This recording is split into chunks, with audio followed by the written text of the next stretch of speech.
Hey there, everyone. Welcome to another video and also welcome to another eclipse update. Yes, it's hard to believe that eclipse season is upon us again. It's hard to believe it's been about 6 months since the last, but nonetheless, here we are. I've already done an eclipse video going through the eclipse and some of the astrological technicalities about it. What I want to do with this video is take the eclipse through the houses so you can get a little bit more of a personalized feel for events that may take shape over this eclipse season. Before I get into that, though, I do want to share with you my new moon manifestation workshop. This is something I created a few years ago. I put together all of my, I guess, nearly 20 years of doing new moon work. And this is a really helpful manifestation guide that you can do usually under the new moon in Aries, or the new moon in your 11th house are the recommended go-to protocols. Of course, this year, the new moon in Aries is an eclipse, which generally speaking, it's not ideal to do anything terribly magical or intention orientated under eclipse energy. It's possible, I do it sometimes, but in the workshop, I've also got an additional bonus video for this year of what to do when it's around eclipses, how you can circumnavigate that. And I've also got three additional charts/elections that you can utilize doing the work around manifestation, vision boarding, journaling, all of that good stuff for the new moon. I'll pop a link in the description below if you want to check that out. And also what's really great about this workshop is every year I update it and you will get those updates for as long as I continue to update, which I foresee will be a while. All right, let's get cracking and have a look at this eclipse. So as I said, I already did a video on it. I'll link that so you can, you know, refresh or whatever it is you might like to do with that. Monday the 25th is when it happens, and that happens in all of the time zones. So eclipses, one of the ways I like to describe them is like when you're watching a series on TV, right? You know what the general plot is going to be for the 3, 5, 8, however many seasons the show lasts for. That's going to be the general vibe, like Uhtred coming back to claim Bevan Bear, But each time there was a new season of The Last Kingdom, because that's the show I'm referring to, there would be new characters, new adventures, or additions to the plot line that gave twists, turns, and made the storyline more deep, or deeper, I should say, juicy, etc. And so eclipses can be like that. The nodes will move through a pair of houses in each of our birth charts for around 18 months. And so that's our last kingdom, if you like. Obviously, it's my favorite show if you didn't know, and way better than Vikings. But when eclipses come through, what happens there is that we'll get a new season. So, which brings new characters, new developments to the story, or some juicy new plot lines. Now, we did have an eclipse in Aries last year, but the nodes weren't in Aries and Libra yet. The nodes moved in July, I think it was, and then we had a solar eclipse in Libra, which opened up this eclipse cycle back in October. So October was really the introduction to this particular cycle. And a lot has changed for many of us in various different ways since that time, and that's going to continue. So, what I like to do when I think about when nodes change signs, because they're going to do so in January next year, and I'm deep writing horoscopes for 2025. So my mind is in various time zones, which is a astrological hazard of this work. However, we start to think, okay, well, all right, Aries, Libra in this case, what can we see in a macro environment? And I remember sort of thinking and saying inside the golden circle and with my students, okay, well, the South Node is going to churn up. Well, the eclipses are going to churn up and the South Node being in Libra is going to disentangle relationships. It's going to disentangle or make it more difficult to reach negotiations, to get diplomatic relations working well, peace, harmony, and brown rice and all that Libra stuff. Conversely, when we're talking about the North Node in Aries, there's more initiation to take action. There's more impulsive and sometimes even a little bit reckless with Aries, that act now, think later, or just go in and do something and deal with the consequences later. At the time, I was thinking, okay, well, diplomatic relations between countries. There was a lot of stuff going on with BRICS, with NATO, and the like. And of course, we've got stuff happening all over the globe with much attention on Israel at the moment and Palestine. So when we're thinking about eclipses, they do really show up collectively, really powerfully. So when we do enter in new nodal cycles and eclipse seasons, it can be really helpful to look at the macro and think, okay, what could we expect from that? And then filter that down into the micro, which is our birth charts. And so, we might start to take some of those, world leaders and various groups as our example. And then when we filter that down, it might be, okay, well, how in our personal lives, as per our Aries and Libra houses, how are we maybe, what kind of deals or what are the nature of the deals that we're making and with whom and how they might be falling apart or changing form versus what area of life where may we be going a little bit rogue or doing our own thing. And so, of course, this translates into our house topics, and that's what I'm going to focus on for the rest of this video. Before I do, of course, another way that we can analyze eclipses, and I've done an analysis, as I said in my previous video, looking at the aspects, the ruler, which is Venus in Pisces, just past the conjunction to Saturn. So I've explained all that already. Go back to my previous video if you haven't seen it or would like a refresher. But another way that I like to kind of like, isn't that interesting when we're thinking about eclipses, is to check out what Bernadette Brady has to say about eclipses in her book, Practical Astrology, The Eagle and the Lark. I think I bought this one back in like 2005. So I've had it a while. Maybe it was 2003. Anywho, okay, so she has a whole eclipse ephemeris and links them to the Saros series. So it gives us a little bit more interpretive juice, if you like, rather than kind of just looking at the basics. So if you're really trying to get into the nuts and bolts of eclipses, or you just want that extra little something in order to try and figure them out, because they are that maverick energy. They are the joker in the pack of cards. They are difficult to predict exactly how they're going to play out, other than the houses that they activate in the birth chart. So in this one, obviously, where it's a full moon, it's a lunar eclipse, and the South Node is in Libra. And so wherever we have the South Node, it speaks to loss, letting go, pouring out. And things generally tend to be a little bit sort of thin wherever the South Node is. So we've got separation and loss, to be parted, to finish something, and to feel sad at its completion. Physical injury is also possible through overstraining one's strength. Be careful at the gym. And this is not the time to undertake strenuous physical activities. Maybe that's what's wrong with me at the moment. Anyway, so hopefully that might give you a little bit of additional food for thought if you are not familiar with Bernadette's eclipse work or some of what the Saros series does have to offer. So what I'm going to do now is share the screen, take you through the houses, and we can check out a little bit of what we might be able to see. Hey, I'm going to stop that. I'm going to fix the screen how I want it to be seen for you, and then I'll share.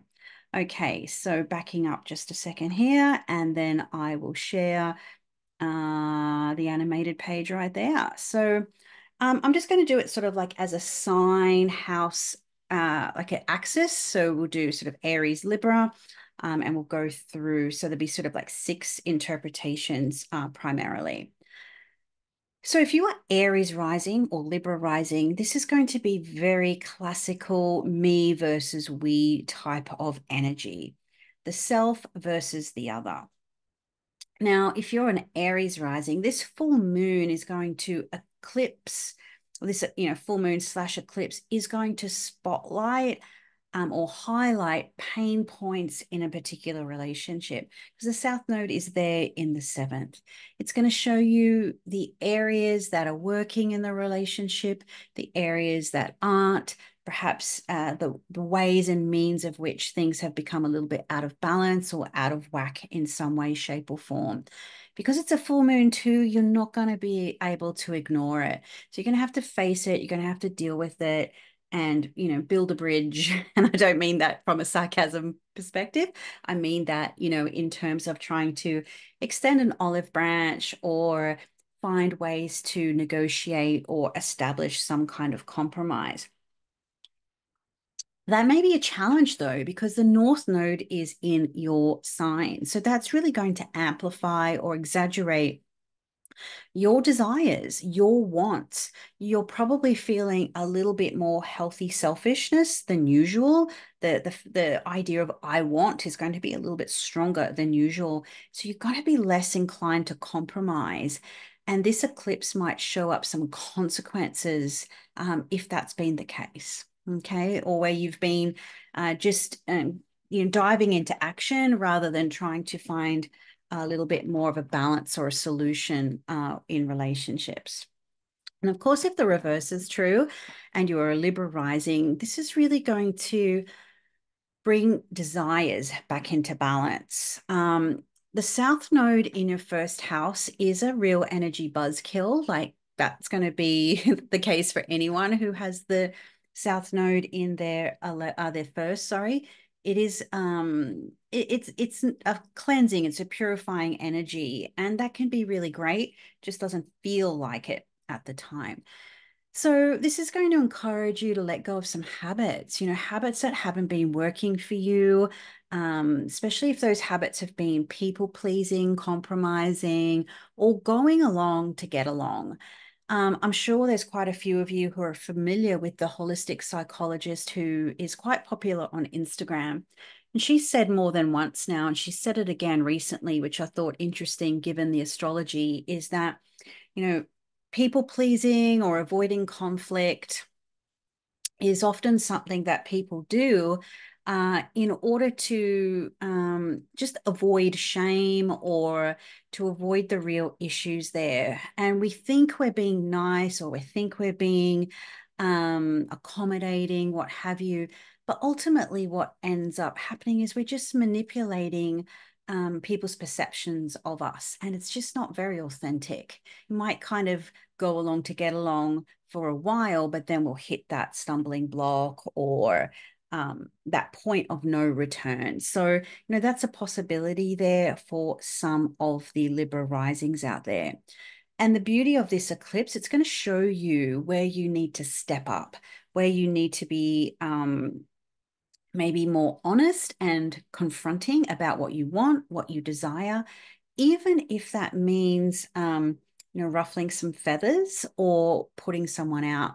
But when you are honest, then you get the other person has the capacity to match that. And so you're not the one that's always kind of bending or compromising, the idea of going along to get along. And of course, there's times where we have to do that, but it's not always, what we want to do. And this eclipse might show you that up close and personal.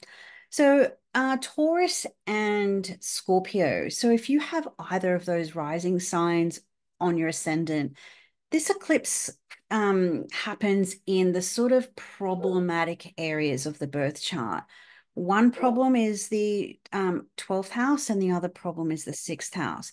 So if your Taurus will start there, this eclipse is going to ignite illuminate, I should say, your 6th house.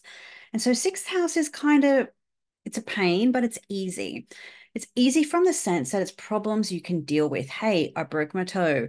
Hey, that electricity bill needs to be paid, or hey, I've got to do extra overtime at work, or I've got to help my animal, or those kind of issues. So you're just going to see what needs to happen, and what has to get done, for example. Now, there might also be some health factors there, either yours or someone else's. So it could be a decline in your physical vitality or even your time.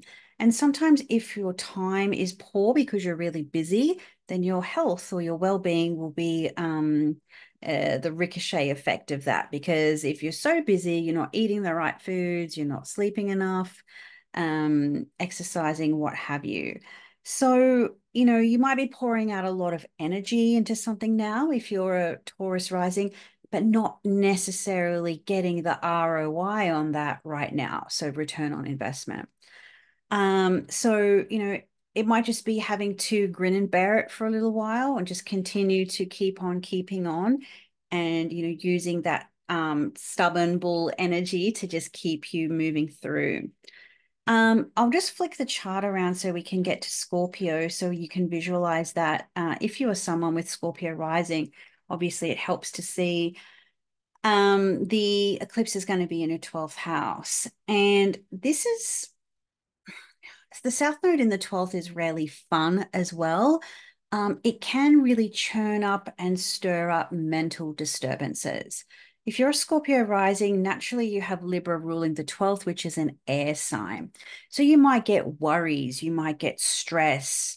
You might be stressed about a relationship. You might be stressed about things to do with the past, which the South Node can also represent, or old relationships might come. I'm not saying like exes come back as such, but you might have an increased awareness of old relationship dynamics or patterns. You might also have to clear away or let go of some barriers to connection that are from maybe, past, I'm going to say mental issues, but what I really mean is like experiences that have kind of impregnated the psyche. Yeah, it happens to the best of us, right?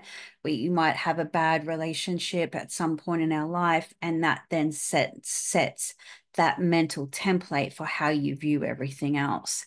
And that might work for you for a particular period of life, but this eclipse might show you, that survival mechanism or that way of thinking about XYZ worked really well for me at XYZ point in time.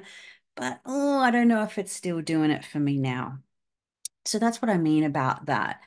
So you might have to dredge up some old patterns from the past so you can do those South nodal things like purge, purify, and cleanse. If you're not sleeping so great, this could also be why, if the dreams are really vivid as well. The tricky part with the 12th house, there's the eclipses here going to churn up the stuff you can't see. At least for the Taurus risings, the stuff that gets churned up is stuff that you can at least see, you can deal with, and you either fix the problem, throw some money at the problem, or delete, delegate it, or just get it done. Whereas the 12th, it's fun times. Okay, so if we push this forward a little bit now, we'll go to the Gemini Sag axis. So if you're a Gemini rising, this eclipse is going to fall in your 5th house. So the 5th house is our fun house. What do we do for fun? What do we do for pleasure? The mating, dating, relating house. What do we like to do when the bills are done and the jobs are done and the bills are paid? Also, if you've got kids, either yours or someone else's, if there's younger people, children, or even just younger people in your life, they're going to be a feature now. You might find that new hobbies, pastimes, or pursuits come into your life. Or it could be those sort of things that you do where, I haven't done this for ages. Why don't we do it more often? For example, I'm a Gemini rising, so these eclipses are, actually churning up my own nodal axis because I'm having a nodal opposition. But so far in 2024, I've just been going to a lot of gigs. Life is happening a little bit here again in Australia after the pandemic. And I think I've been to, it's only March, and I've been to about 3 or 4 gigs already this year, which is a decent, a decent amount, and more to come, no doubt. So I'm returning to some forgotten joys, some things I really enjoy doing. So that's one example. For some Gemini risings, there might be some romantic stuff going on as well. But with the South Node there, they could start and fizzle equally as quickly. The South Node, I don't like to go, it's a low hanging fruit interpretation, though I do feel it's not, when you experience it and the astrology points to it, often the South Node will come through. And that is the idea of, what do you call it? Like past lives, or former soul connections. And they can be romantic, they can be just friendships. Soul connections can take on many, many, many different levels. But you might have experiences in your fun dating, mating, relating area that do have some kind of karmic quality to it. And I think that's, the South Node eclipse, a full moon, is going to spotlight these ideas for a good bunch of us, really. Something old from the past, like, oh, hey, I've kind of walked this path before, I've had this experience, or this feels familiar to me. Just because it's familiar doesn't necessarily mean that it's safe or it's the way to go. So trusting your instincts can be really, really potent advice when you're talking the South Node as well. So you might also experience with the South Node here that you're just pouring more energy into this area of life. So it could be a creative outlet, something to do with maybe writing, painting, producing, anything that you sort of do in the fifth house there. Um, of course, the dating, mating, relating stuff might be taking a lot of your energy, or you might be investing more of your time, energy into children as well. So for any other Gemini risings out there, let me know. I'm kind of experiencing all of the above. All right, Saggies. So Sagittarius, this eclipse is your 11th house. And so this is going to activate your friendships, your connections, people who are in positions to support you. That can be in real life, of course, and it can also be online. Audiences. So, if you have a social media following, or you're trying to um, get things happening, as an astrologer or any other business, if you have a social media account that is attached to that, that's sort of, the idea of your audience or your platform. So this can be a kind of an exciting time, because you're going to have this shifting circle of those connections. The South Node, people often speak to loss when the South Node's involved, and that is true. But more than that, it can also be a distilling of things, like what's really important, what's really valuable. And being a Sagittarius, like, having friendships that have meaning will be important. So the South Node and a lunar eclipse is going to spotlight the people in your life that A, you need to let go of, or B, you want to hold on to, okay? Particularly as these things change. So there might be a slimming down of your social circle, but more isn't always better. Quality counts. Libra is an aesthetic sign after all. So, the quality of the nature of your friends is going to be more important. So, and this could also go for your professional, colleagues, your industry networks and connections. And, that sort of the idea of that slimming down of these areas of life can help you pour more of the energy that you do have into them. And so while it might just feel like, losing during this period of time, once you get out of this eclipse cycle, you will have extracted, the really good people in your life. and got rid of the ones that may have worn out their welcome to you. And of course, as we move through this eclipse, the next one will be in Aries after we get over this one coming up.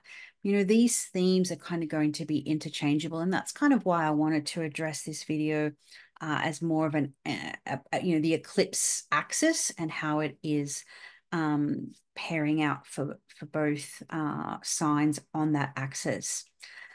Okay, so when we move to Cancer and Capricorn, this is really going to highlight the idea of family, your private life versus your career and your more public life. And so for Cancers, Cancer on the ascendant, eclipses are always going to be a bit of a churny, sensitive time for you because you are the moon and eclipses involve the moon's nodes. So I'm a Cancer, and I have a very nodal chart. So eclipses are a thing for me personally. So as a Cancer, I can tell you, yeah, for sure, you're probably going to be a little bit more sensitive than normal. Yeah, we're moody, get over it, aren't we all to a point? So your home zone is going to be that area of life that gets churned up. And so wherever we see the nodes, there's churning. And that's not, no one really likes a home life that's churned up too much. So your home area of life, if you're a Cancer rising, is going to be more eventful. It's probably going to feel a little bit less comfortable because the dynamics of balance and harmony and peace are being recalibrated. You might take advantage of this energy and just do a good cleanup, a good declutter, getting rid of old things. For example, obviously I'm not a Cancer rising, but I'm a Cancerian. Even in my neighborhood, I don't know if they do this in other countries, but here in Australia, the council will do pickups, or the municipality, if your county, you can put, there's restrictions, but you can put some of your junk that you would normally take to the tip out on the street, and they do a collection. So just, various things. So a lot of people have just cleansed out all of these old things. They're all on the curbside pickups, and the council will come and collect those. So that's very south node in the home zone, like getting rid of things that you don't need or you don't want anymore, or have really just passed their expiry. On a more psychological level, this eclipse might help you recalibrate family dynamics, whether that's your flatmates or your family members or your extended relatives as well. The South Node going through the fourth can also stir up some family stuff. So this could be past pain, past relationship dynamics. You might analyze stuff to do with your childhood or your family dynamics that might give you a deeper understanding of, that area of your life and how you can make that, if the past, childhood past stuff wasn't so great, look at that, figure that out, and how you can implement the changes you need to make within yourself to make your current or your desired family dynamic the one that you want it to be. So, in short, what does your ideal family life look like? And this might be what the eclipse stirs up for you. Now, if you're a Capricorn, the opposite's going to be true. Now, no one likes to see the South Node in the 10th. Straight up, everyone is like, ba-ba, when that one happens, when I've got to talk about that in a reading. But it can be very, very useful. It can really help. When I see the South Node, I do see it as an opportunity to refine, purify, and get to the core meaning of what your life is about. Now, we often kind of just reduce the 10th and the midheaven to our career. And in this modern day 2024 Western world, we only see that for the most part as what we do to get paid, or what we do from Monday to Friday. Anything other than that is not necessarily seen as a great deal of value in our culture anymore. you know, for many people, what they do Monday to Friday is just simply a means to an end. It's not a career, it's not a vocation, it's not a life direction. It's a stepping stone or it's a means to an end. So for everyone, the 10th house isn't this great career. For most people, it just isn't. And so this cycle can help you figure out, what is my life purpose? What are they going to say about me in my eulogy? What areas of my career, if you do have one, and you associate that as, the way we would say a career, maybe there's parts of it that you don't enjoy doing. Maybe you've spread yourself too thin and you have to distill that down and go, well, I'm going to give up this part of what I do so I can focus more on that. Because wherever the South Node goes, energy is just leaking. And when there's an overflow of energy, that's, you can afford that. But when the South Node's there, it's like, okay, mate, where's purpose for you? Where is, if you could take away the fluff and bubble, what does it look like to have a life direction that has true meaning for you? Maybe you've got maybe you've always wanted to write a book. Yeah, you work at Macca's, but you've always wanted to be an author. Or maybe for you, your life is really about your children or your family. It's just distilling purpose. Like, what is the direction my life's going? That's how I like to see uh, the 10th. And yeah, it might mean the loss of a job, the loss of a career, the loss of a path that did hold a lot of expectation for you. But with that loss comes gain. That's the circle of life, right? So I could go on about this one for a while, but I do like to spend some time with people when they have the South Node there. Let's reframe that. Let's see that as an opportunity, as opposed to just, oh, everything's ruined. That's a great Faith No More song too, by the way. Okay, let's move on. Aquarius and Leo. All right, so yes, I'm just overseeing my notes, make sure I want to hit all the hit points here. So if you're an Aquarius rising, this South Node lunar eclipse is going to hit the ninth. I really like the ninth and the third houses. I think they're a bit neglected, and I like them a lot.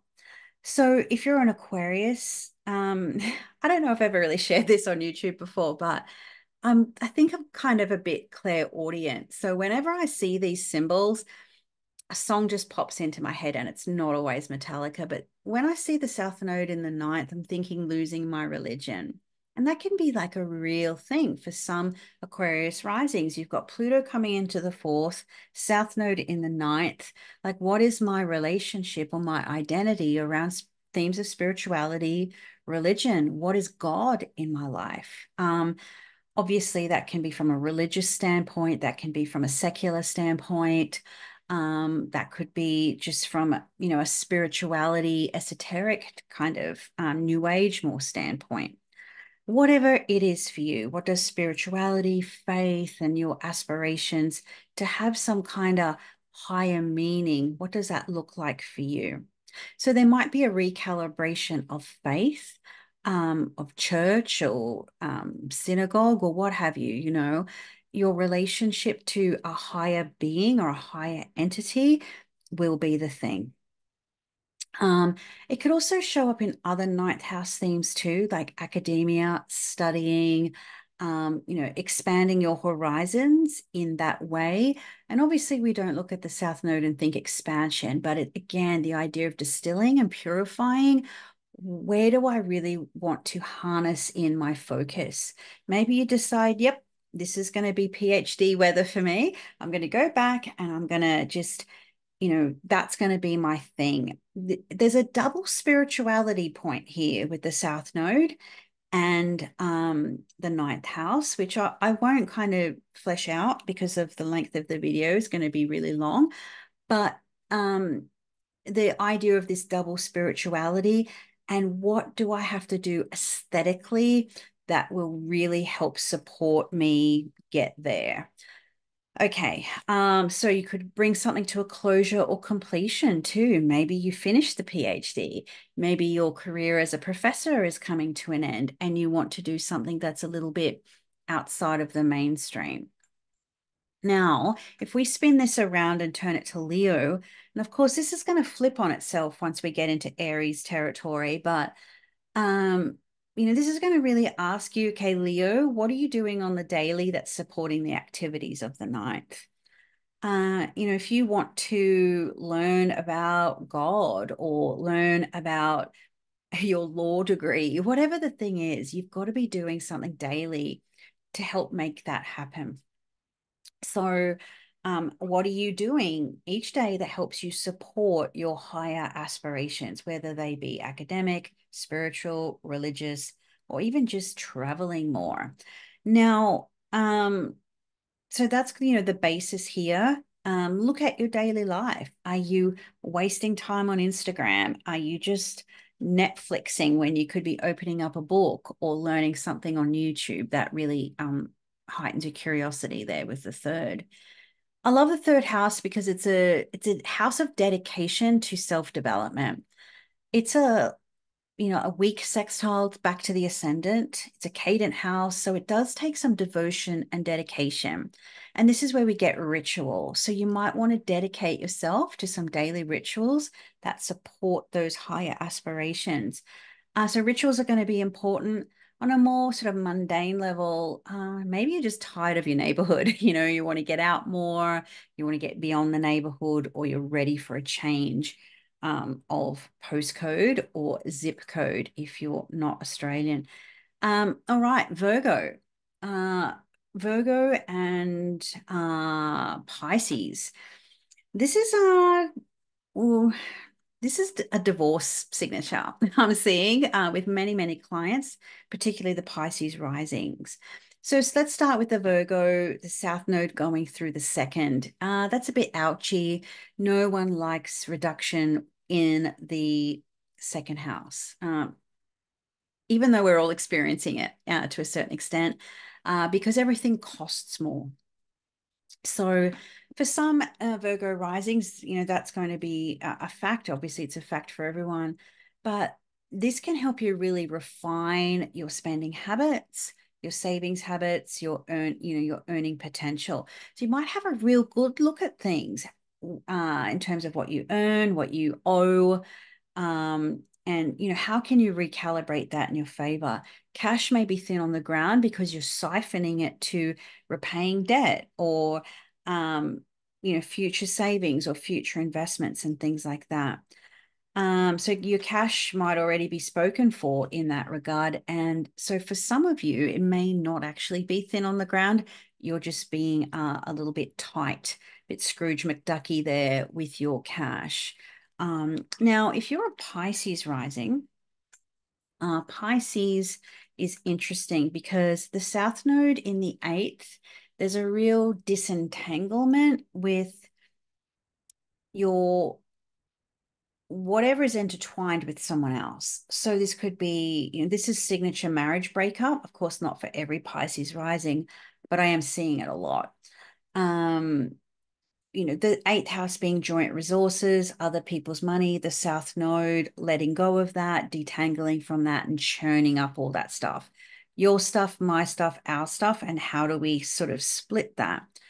Um, so on a more felt level, this could also be bringing up a lot of fear around being alone, fear of being together.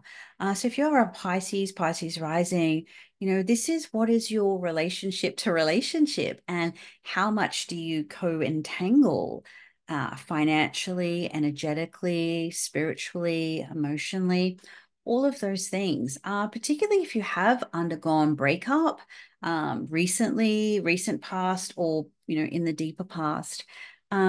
These eclipses and the nodal cycles, they move in, their pairs are sort of every 9-ish years, but the returns happen every 18. So you can even track back your own timelines and figure that out as well. So, yeah, for your Virgos and your Pisces, it's all about your cash, money, resources, the resources you have, the resources that you have to pay back, and your access to resources as well, the support that you get through the efforts of your own back versus the connections that you have or are losing as well. So entanglements is probably the best way to describe that second eighth house eclipse season. You get a chance to get real up close and personal with your relationship to money, to abundance and resources in all of its forms, because some of those resources and that abundance can be just emotional, support from other people, having someone to lean on, and things of that nature. So anyway, I've waffled on quite a bit this evening. It's a longer video than I expected, but that's okay because I've only given you a few short ones of late. So if you would love to explore this eclipse cycle with me, if you would also like insights around the upcoming Jupiter-Uranus conjunction, which happens, I think, 21, 22 Taurus in April, there's a lot of action happening astrologically. Readings are available. I always try and keep a few emergency spots. I'm pretty tight for the rest of March and up through about mid-April. But if you want to nab some appointments for late April and into May, I'll pop a link where you can see what's on offer, get an idea of what you might like. How much time you want to spend. Some people are happy with an hour, some people like longer. That's the main consideration. And always be sure, tell your astrologer what you want to talk about, what your areas of concern or interest are. And that really helps us get well, it helps me at least, to get right into where you want to go in the session. And of course, there's the new moon workshop. You're welcome to check that out. And as always, the golden circle. You don't have to wait. You can join that anytime. That is my membership where I go into deep dives into all the astrology. It's fun. There's a lot of community and connection there, and it's great. All the links in the show notes below. I hope you enjoyed this video. I hope it gave you some insight and food for thought around this upcoming Libra eclipse. And I'd love to hear your comments in the comment boxy things below. And I look forward to seeing you in our next video together.